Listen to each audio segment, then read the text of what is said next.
Hello and welcome to the Cover Stories podcast, brought to you by the Cipher Brief. I'm your host this week, Cipher Brief CEO and publisher Suzanne Kelly. Seeing that the Cipher Brief is so deeply immersed in the national security dialogue via analysis, original reporting, and publishing perspectives from highly experienced national security professionals, I'm always fascinated when I learn a little bit more about what kind of books the experts are reading. This week, I'm thrilled to be talking with the former Commander of U.S. Special Operations Command, General Joe Votel, about a book that he recently read and why it prompted him to write a rather lengthy piece on LinkedIn about how it inspired him. It is always such an incredible pleasure anytime I get to sit down and talk to Joe Votel. Joe, of course, you know from his incredible military service. General served as former commander of U.S. Special Operations Command. He's been in the private sector for several years now and held a number of leading roles in the private sector, too. But I was fascinated to learn, General Votel, that you are still an avid reader and you must read. I mean, I follow you on LinkedIn. You must read about a book a week, it seems like. How's that going? Yeah, it's not necessarily a book a week. But first off, Suzanne, it's great to be back on with you again here. But it's not necessarily a book a week. I kind of read on my Kindle, and that's kind of my going to sleep kind of reading. But then I also listen to a lot of audiobooks, and that's kind of the main way that I consume books. I do it during when I work out and when I'm in the car and some other things. It just seems to be a really convenient way of doing it. And there's just so much great stuff out there to read, and whether it's historical stuff or contemporary stuff, there's a lot to consume. Yeah. You have a great website, too, joevotel, votel.com, where you kind of have some of the recommended reads that you really like, and you explain to people why you really like them. You know, one thing that caught my eye is a post that you had on your LinkedIn, and I encourage everyone to follow you on LinkedIn, too, of a book that you read over the holidays. And you actually said you reread it, so it wasn't the first time that you read it. And this book is, as you mentioned, probably initially conceived as something of an adventure book, and there were a lot of leadership lessons in it. The book is called Endurance, Shackleton's Incredible Voyage. And for those who don't know, it's about this polar explorer named Ernest Shackleton who boarded a ship called the Endurance and set sail for Antarctica back in 1914. What was it, General, about this particular book that really left an impression on you? Well, first of all, as you mentioned, this is a reread of the book. The original, I was given a copy of it by a West Point classmate of mine who I interacted with a number of years ago, and he came to one of my change commands, and he gave that to me as a gift, and so I started reading it, and it was fascinating. I like the idea of exploring. 1914 was the year my father was born, so that had a little bit of that resonated a little bit with me, and it was interesting to think about the fact that when he was young, this was very young, this kind of stuff was actually going on. But I think what really intrigued me about this book and really some other kind of adventure books that I kind of look at is that, I mean, these are men and women that are putting it all out there. I mean, when you think about what he was attempting to do here, essentially take a crew and cross the continent of Antarctica, certainly without all the modern technology and equipment and capabilities we have today. I mean, it's incredible to think that he had that much confidence in himself, that much confidence in his team that he could do something like that. So from that aspect, it's just really inspiring to me. One of the things in the book, in January 1915, he was trying to push through this 1,000 miles of pack ice, and the ship became locked in sort of an island of ice. And that became sort of what really is the story of survival and leadership in this role. You know, after spending as much time as you have in some of the most high pressure roles in the military, serving as commander of U.S. Special Operations Command, probably in particular, I wonder, what are the things that he faces in this book that really resonated with you in terms of keeping people on the same mission, the communication aspects, the challenges, I mean, just trying to keep people from giving up?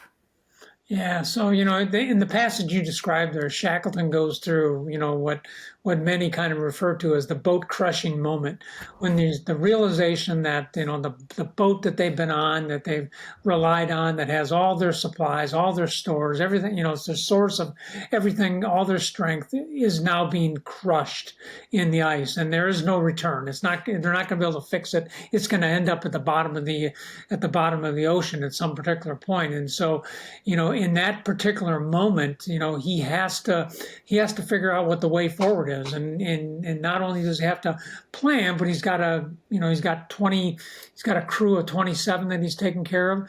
He's got to motivate them. He's got to address their morale issues. He's got to address their life support issues. So it all kind of comes together in that particular moment. And Shackleton is the man for the moment. I mean, he's well regarded and well respected by his crew. He has a way of communicating with them that is personal and endearing to all of them. They all thought of him as in this kind of fatherly role. But the ability to handle pressure and stress and the uncertainty that goes along with all that, and then be able to inspire confidence coming out of that, I think is an extraordinary leadership trait. And I would imagine that those of us that are listening today, have their own version of a boat crushing moment. It may not be quite as extreme as the one that Arnold Shackleton went through, but it is a moment when it seems like a lot is lost and you're off track, and you can't recover from it. And so leaders have to step up, and they have to find a way to move through that. And that's to me the lesson that I love the most about this book. It's interesting that the book was actually kind of focused on this time in 1914, which I love the personal connection with the year your dad was born. But it seems like, leadership itself, the traits maybe haven't changed over the decades, even though we are living in an extremely different and more complicated world today than probably they could have even imagined back in 1914. As you think back on your time serving in the military, I have to ask you, were they similar traits? Were there things that you were learning along the way in terms of leadership? Were there things that you came to the role already obviously knowing? Talk to me a little bit about how you were thinking about leadership. Yeah, so I know through my commissioning source at West Point, and then certainly through a whole variety of developmental, leadership opportunities that I had in uniform, I was exposed to some pretty incredible leaders that set a real good example for me. And of course, you learn, we do a good job, I think, of training officers, non-commissioned officers about leadership qualities, leadership traits that they should aspire to, and you try to follow those that are setting a good example for you, and you try to learn from the bad examples as well, the things you don't want to do. But what I've kind of concluded about all of this in my experience, Suzanne, is that this really is about the basics. The most important things I learned as a young second lieutenant going through the basic course at Fort Benning were absolutely essential to me as a 4-star combatant commander. That is setting an example, helping people move through situations, providing guidance and direction for the organization, and living the values that we aspire to, taking care of your people. Those were all absolutely critical. And I think you saw a lot of this on display in the book with Shackleton. I mean, there's no magic here. He's not reading a great business book that's giving him some hints on how to get through this. He's applying basic leadership stuff. That is, connecting with people, planning with them, addressing morale issues, communicating throughout all of this, and providing hope for the whole crew that they're going to get out of this. And amazingly, all of them did. They all survived and all made it back. I mean, it's just an amazing leadership story that highlights the importance of mastering basic leadership traits. Anytime I see someone like you recommending a book like this, I always wonder, were there lessons from your own experience that you could relate to? Were there times when the people around you thought, there's no way this is going to work, or I'm tired of getting beat up trying to do it, or anything like that, where you really realized you were sort of at an inflection point or a moment where, whatever you decided would have a pretty dramatic impact on those who were following you? Well, yeah, sure. I think anybody that's, had the opportunity to serve in the military intelligence community or, maybe some other place of government has had their own moment here where they had to do that. It's important, I think, to reflect on, I was the Special Operations Command commander, spent a lot of time in that community. That's a community, that's a command that grew out of failure. It grew out of our failed hostage, rescue attempt in Iran back in 1980. An abject failure, national embarrassment, and a real setback for us. That provided the impetus, the spark to create something that we have today. This fantastic organization, these extraordinary men and women, these very unique capabilities that are capable of doing the nation's bidding. So, I think what's important, certainly nobody wants to fail and have setbacks, but that's part of leadership. It's part of life. It's part of being, serving the nation. It's going to happen, and you have to find ways to move forward out of that. In my own personal experience, certainly I've had setbacks. Perhaps the biggest one for me occurred in August of 2011 when we lost a whole helicopter full of U.S. Navy SEALs and some Afghan commandos and a great air crew and an interpreter and others. I mean, this is 37 individuals in one fell swoop. It can be overbearing. It can be daunting to try to figure out how to move through that. But yet, not just me, but the organization was able to move through that, and it was because of good leadership. They saw what had happened. They understood that. They acknowledged it. They address that situation, but then they also had to move forward. And that's what I think is really, really critical about leadership, and just critical about especially about senior leaders. It's part of your job is to provide hope and help organizations move forward when we have setbacks. And we're going to have setbacks. There's no doubt about it. That was a particularly devastating attack that you're referring to. And, I have to ask you, it's always difficult, I think, when emotions are high, especially in a community where leadership really oftentimes can lead to life or death. There's so much more at stake on the military side of it than on the private sector side many times. And sort of addressing, like you mentioned, the incredible emotional toll that took on the families of those that were killed in that, and moving forward. How do you find sort of the personal strength to keep pushing forward when you yourself are impacted emotionally by things? Well, in that particular instance, when Extortion 17, the name of the helicopter, went down, I was able to rely on a lot of my contemporaries for support. I mean, this was a horrible situation. We had all these comrades, behind enemy lines in bad territory.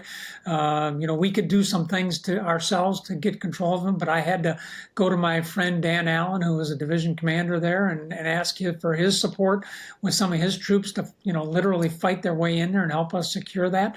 I had a good friend, Navy SEAL Ed Winters, who was in Baghdad at the time. He got on an airplane and came immediately to Bagram and helped. Just really was there for me, was there for the SEALs, and so you rely on your team, you rely on your friends, you rely on your relationships out here. I think to help move through that, and that's how we did that. That's how I did that. I mean, I was super dependent upon the others that were within my network that I could reach out to, that I had a trusting relationship with, and I could count on to help me work through a hard situation. And I hope they felt that if they found themselves in the same one, they would feel comfortable reaching out to me as well. I mean, that's the beauty of the military. It's the beauty of at least of my experience, that you develop these kind of dependencies with other people, and they just come to the sound of the guns when you need it. And that's what I loved about my 39 years in the military, and that's what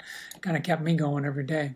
Yeah, I think, and one more kind of question on the military aspect of this and how leadership plays into a role, because I think it's an important one, especially in the special operations community, where the pressure can be rather significant and the toll can be high, just in terms of what you're asking, what the country is asking of these individuals who spend deployments that have gotten longer over the years.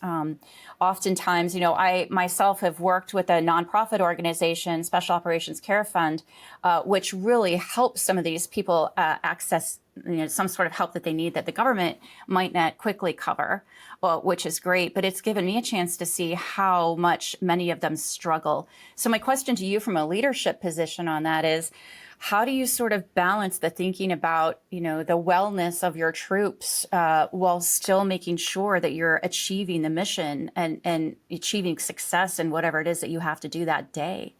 Yeah, I think it's a great question, Suzanne. I think in the moment, what we tried to do was, when we were going to ask somebody as the SOCOM commander or maybe as the JSOC commander, we were going to ask somebody to do something really difficult, a hard mission.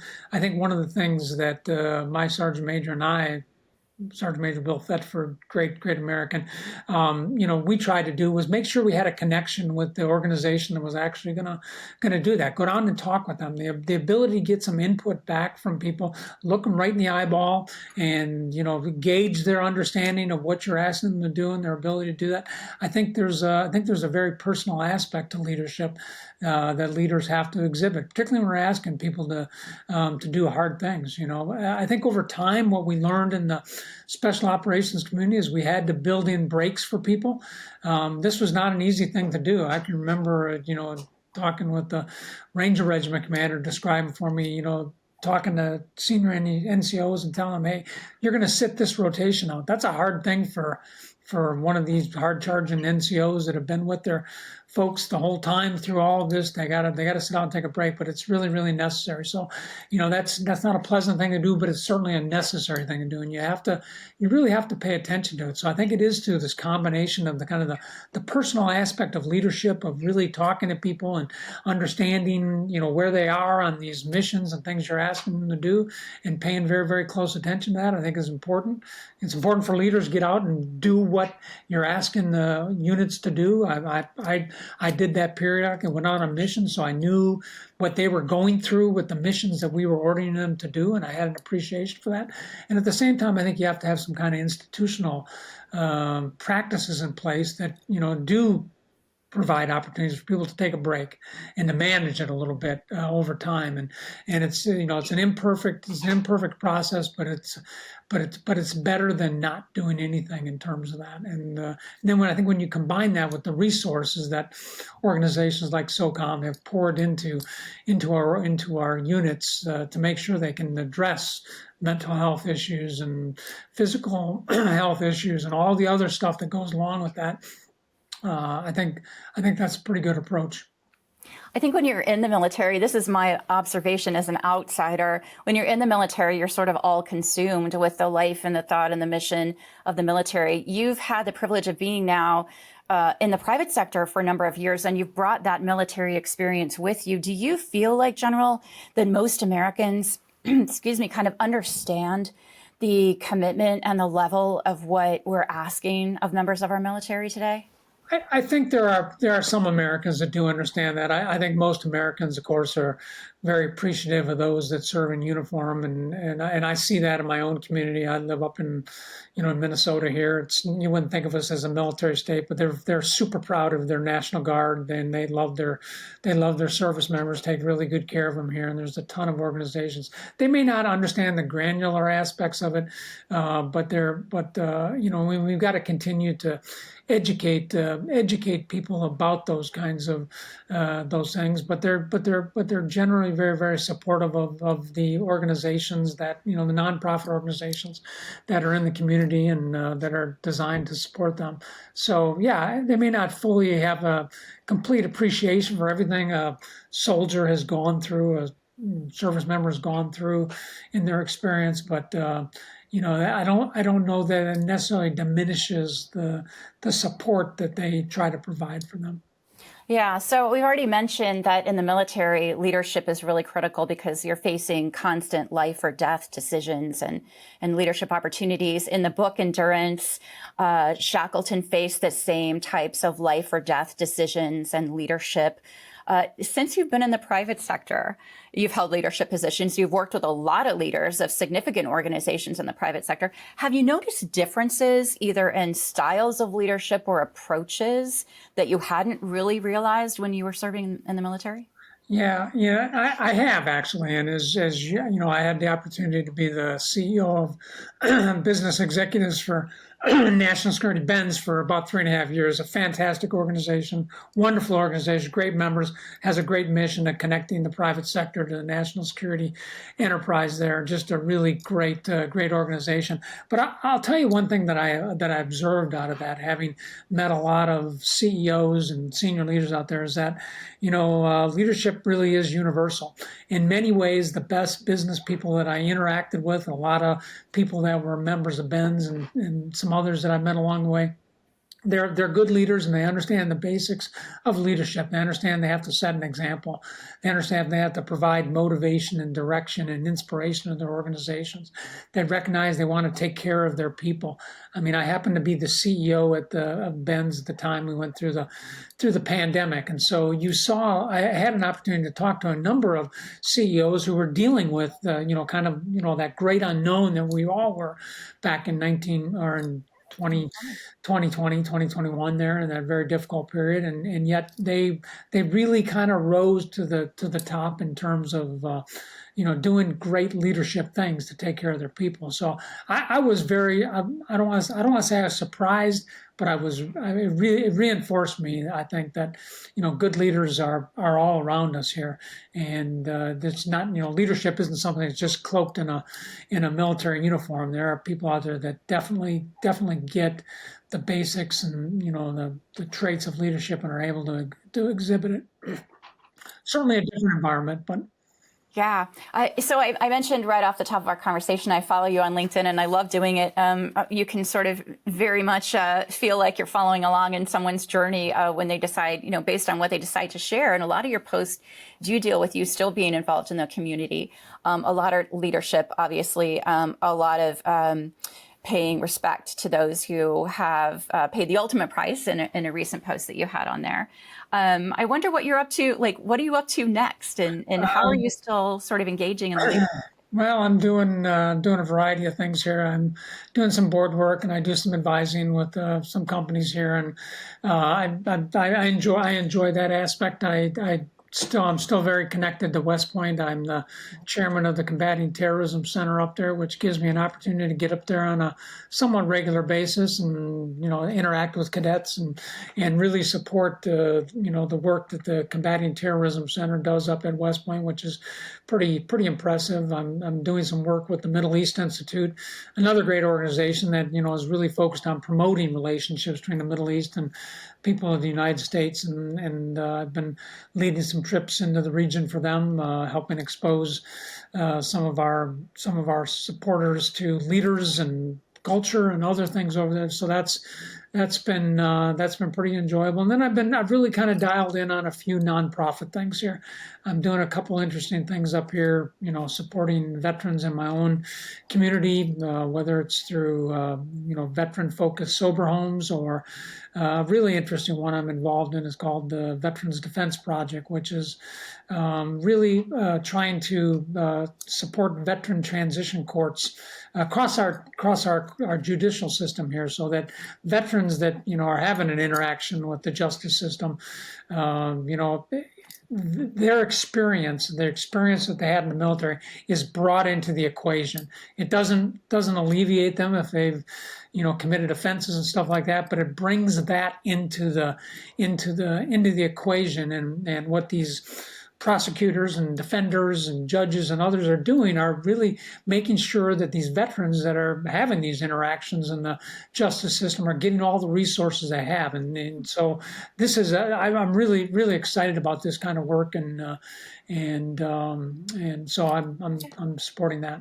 I hadn't heard of that organization. What's it called? It's called the Veterans Defense Project, and it's as its main goal, it's trying to promote the Veterans Restorative Justice Act, which basically supports the establishment of veteran transition courts around the nation. There's a number of states that have them. My state, Minnesota, does.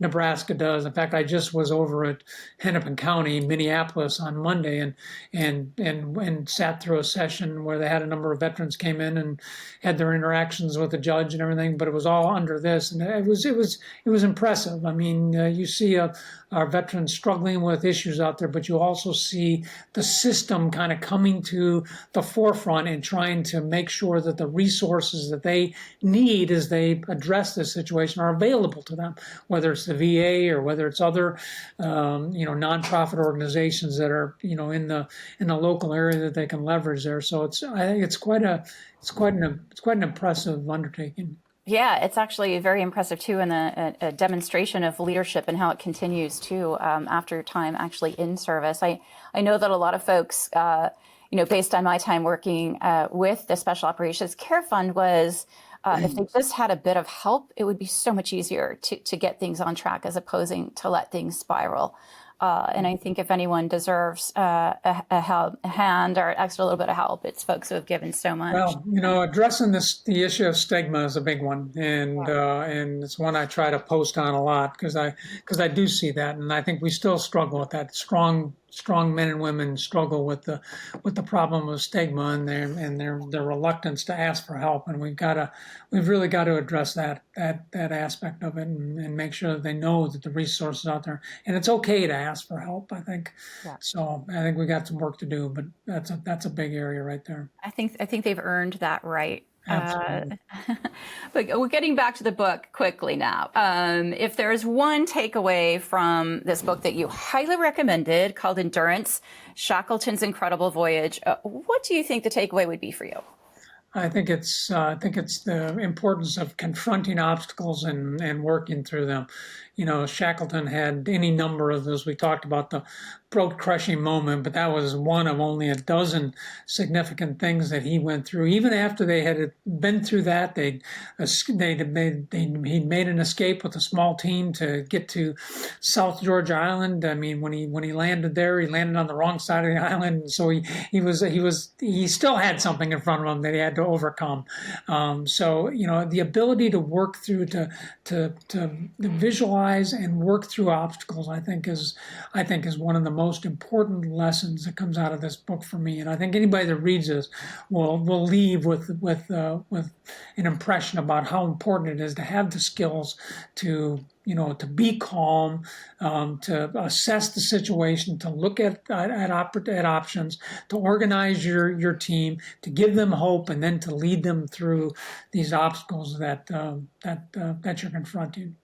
Yeah. What are you reading next? I just read a book I'm hopefully going to post on next week called The Happiness Advantage, which is it's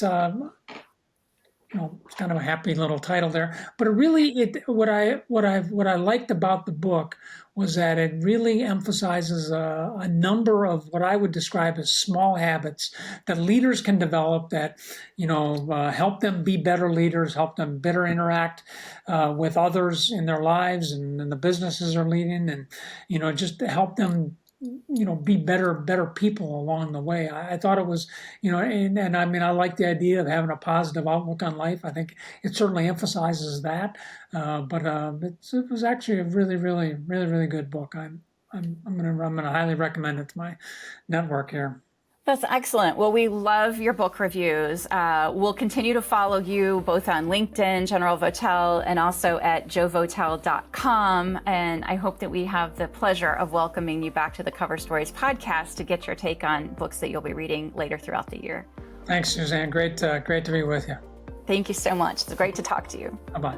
You've been listening to the Cover Stories podcast brought to you by the Cipher Brief. I'm Suzanne Kelly. I hope to see you again during the week at thecipherbrief.com, where we publish analysis, original reporting, and expert perspectives on national security issues.